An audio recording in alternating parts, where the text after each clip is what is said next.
والذين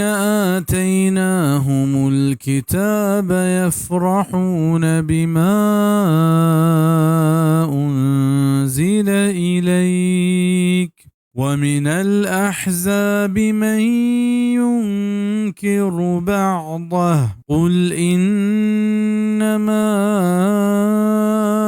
أمرت أن أعبد الله ولا أشرك به إليه أدعو وإليه مآب. و ہمایا کہ ما قرآن دا تگ آ وشبند پا ہما چیزا کے نازل کنک بتک تینے مگا و لہتی تولی آئیے لہتین انکارا کنند بگوش بید اشیاء دگے ہچ نیست کہ من حکم دیگ بتگا ای کہ من اللہ بندگیہ بکنا وگو آئیا کسا شریدار جوڑ مکنا ہمیں نیمگا من توار کنا و ہمیں نیمگا من واتر بیگیم